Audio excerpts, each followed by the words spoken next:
આમ થોય કદાચ મનમાં વિચાર કર્યો હોય ને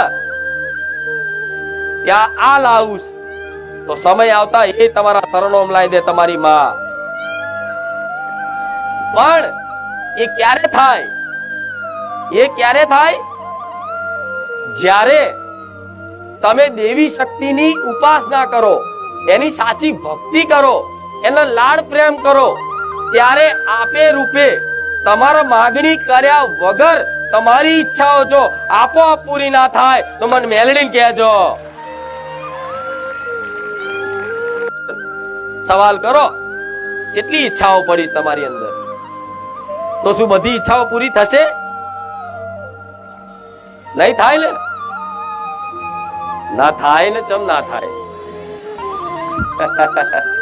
હારી ઈચ્છાઓ હોય, જે હારી ઈચ્છાઓ હોય અને એ ઈચ્છાઓ સહિત જો કદાચ તમે દેવી શક્તિની ઉપાસના કરો છો ને, તો માતા એવું કહીશ કે તમારી ઈચ્છામાં જો કોઈનું અહિત ના થવાનું હોય, કોકનું ખોટું ના થવાનું હોય, કોકનો નેહાકો ના પડવાનો હોય, કોકનું નુકસાન ના થવાનું હોય, તો માતાઓના એ સામર્થ્ય છે માતામાં કે તમારી દરેક ઈચ્છાઓની પૂર્તિ કરી આલે.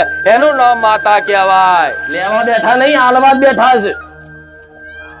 હવે જમાનો અવરો થઈ ગયો છે. માતાજી થઈને લેવા માંગે છે કે લાવો અમને આલો, તે માતા ના કહેવાય.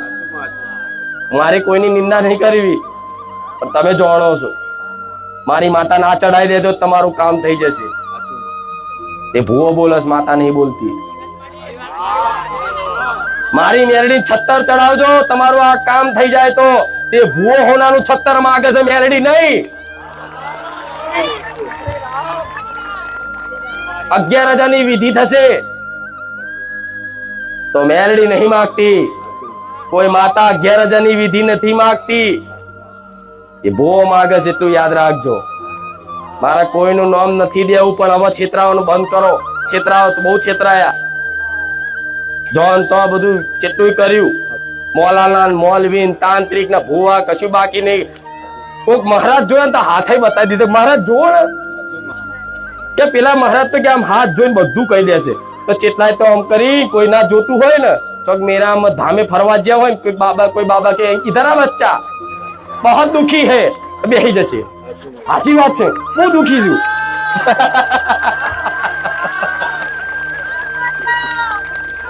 હાસુ ખોટું અનુભવ છે આવડતો તમારો. પછી કે નહીં કેવું, બધાનો ધંધો બંધ થઈ જશે. તું સબ નહીં કેવું